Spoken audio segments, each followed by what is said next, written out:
So ಈ question ನೋಡ್ರಿ, the average daily expenditure for A person for the first 5 days is 120 rupees and for the next 4 days is 80 rupees. If he has saved total 25 rupees during the period of 9 days, then what is the his average daily income ಅಂತ ಕೇಳಿದ್ದಾರೆ.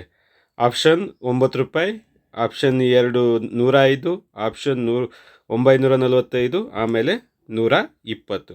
ಕನ್ನಡದಲ್ಲಿ ನೋಡೋದಾದರೆ, ಒಬ್ಬ ವ್ಯಕ್ತಿಯು ಮೊದಲ 5 ದಿನಗಳ ಸರಾಸರಿ ದಿನಸಿ ವೆಚ್ಚ 120 ರೂಪಾಯಿ ಮತ್ತು ಮುಂದಿನ 4 ದಿನಗಳ ಸರಾಸರಿ ದಿನಸಿ ವೆಚ್ಚ 80 ಆಗಿದೆ. 9 ದಿನಗಳ ಅವಧಿಯಲ್ಲಿ ಅವನು 25 ರೂಪಾಯಿ ಉಳಿಸಿಕೊಂಡಿದ್ದರೆ ಅವನ ಸರಾಸರಿ ದಿನಸಿ ಆದಾಯ ಎಷ್ಟು ಅಂತ ಕೇಳಿದ್ದಾರೆ. ಅಂದರೆ ಅವನು ಫಸ್ಟು 5 ದಿನದಲ್ಲಿ ಟೋಟಲ್ ಸರಾಸರಿ 120 ರೂಪಾಯಿ ಖರ್ಚು ಮಾಡ್ತಾನೆ. ಅಂದರೆ ಒಂದು ದಿನಕ್ಕೆ 120 ಅಂತ ಅಜೂಮ್ ಮಾಡ್ಕೊಳ್ರಿ, ಖರ್ಚು ಮಾಡಿದ್ರೆ ಸರಾಸರಿ 5 ದಿನಕ್ಕೆ ಎಷ್ಟು ಅಂತೇಳಿ. ಅದೇ ಥರ ನೆಕ್ಸ್ಟ್ 4 ದಿನದಲ್ಲಿ 80 ರೂಪಾಯಿ ಖರ್ಚು ಮಾಡ್ತಾನೆ. ಅದಾದಮೇಲೆ ಅವನು ಎರಡೂ ಖರ್ಚು ಮಾಡಿದ ಮೇಲೆ ಅವನು 25 ರೂಪಾಯಿ ಉಳಿಸ್ತಾನೆ. ಸೊ ಆ ಖರ್ಚು ಮಾಡಿರೋದು ಪ್ಲಸ್ 25 ಸೇರಿಸಿದ್ದೀವಿ ಅಂದರೆ ನಮಗೆ ಅವನಿಗೆ ಟೋಟಲ್ ಅಮೌಂಟ್ ಬರುತ್ತೆ. ಆ ಟೋಟಲ್ ಅಮೌಂಟನ್ನು ನಾವು ಸರಾಸರಿ ಕಂಡುಹಿಡಿದ್ವಿ ಅಂದರೆ ಅವನಿಗೆ ಒಂದು ದಿನದ ಸರಾಸರಿ ಎಷ್ಟು ಖರ್ಚು ಮಾಡ್ತಿದೆ ಅಂತ ನಮ್ಗೆ ಗೊತ್ತಾಗುತ್ತೆ. ಸೊ ಇಲ್ಲಿ ಫೈಂಡ್ ಔಟ್ ಮಾಡೋಣ ಬನ್ನಿ. ಸೊ ಮೊದಲ 5 ದಿನಗಳ ವೆಚ್ಚ ಎಷ್ಟು? 120 ರೂಪಾಯಿ. ನೆನಪಿಟ್ಕೋಬೇಕು, 125. 5 ದಿನಗಳ ಒಟ್ಟು ವೆಚ್ಚ, ಮೊದಲ 5 ದಿನದಲ್ಲಿ ಸರಾಸರಿ ವೆಚ್ಚ ಯಾವುದು? ಎಷ್ಟು? 120. ಇದೇನು? ಇದು ಸರಾಸರಿ.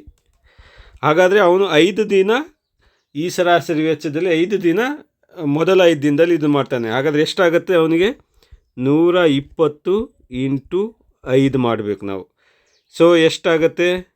120 ಇಂಟು 5 ಅಂದರೆ 125 ಎಷ್ಟಾಗುತ್ತೆ? 600 ಆಗುತ್ತೆ. ಸೊ 600 ರೂಪಾಯಿ ಅವನು ಮೊದಲ 5 ದಿನ ಖರ್ಚು ಮಾಡ್ತಾನೆ.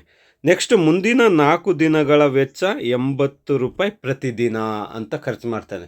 ಸೊ 80 ರೂಪಾಯಿ ಅಂದರೆ 4 ದಿನದ ಒಟ್ಟು ವೆಚ್ಚ ಎಷ್ಟು ಅವನಿಗೆ? 80 ಇಂಟು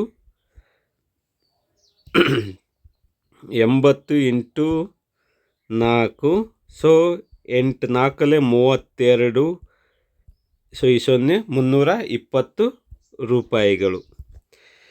ಹಾಗಾದರೆ ಟೋಟಲ್ 9 ದಿನಕ್ಕೆ ಎಷ್ಟು ವೆಚ್ಚ ಆಗುತ್ತೆ ಅವನಿಗೆ?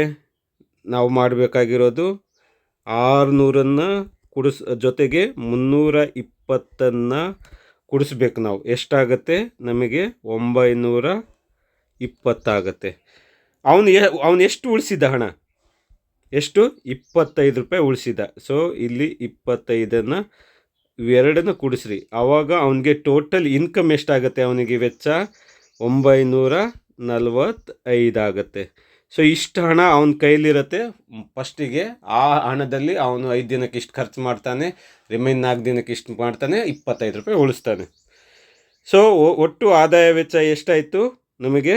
945 ಅಂದರೆ ವೆಚ್ಚ ಪ್ಲಸ್ ಉಳಿತಾಯ ಅಂಥೇಳಿ. ಸರಾಸರಿ ದಿನಸಿ ಆದಾಯ ಅಂದರೆ ನಾವು ಸರಾಸರಿ ಕಂಡುಹಿಡಬೇಕು. ಈ 945 ಸರಾಸರಿ ಅಂದರೆ ನಾವು 945 ಟೋಟಲ್ ಎಷ್ಟು ದಿನ ಸರಾಸರಿಗೆ? 9 ದಿನ. ಸೊ 9 1 ಇನ್ನು 4 ಹೋಗಲ್ಲ, ಹಾಗಾಗಿ ನಾನು 0 ಸೇರಿಸ್ಕೋತೀನಿ, ಆವಾಗ 45 ಆಗುತ್ತೆ. 9 45. ಸೊ ನನಗೆ ಆನ್ಸರ್ ಏನು ಬಂತು? 105. ಸೊ ಇಷ್ಟು ಅವನು ಸರಾಸರಿ ಪ್ರತಿದಿನ 105 ಅಂದರೆ ಅಜೂಮ್ ಮಾಡಿಕೊಂಡು ಸರಾಸರಿಯಾಗಿ 155 ರೂಪಾಯಿ ಖರ್ಚು ಮಾಡ್ತಾನೆ ಅವನು 9 ದಿನಕ್ಕೆ.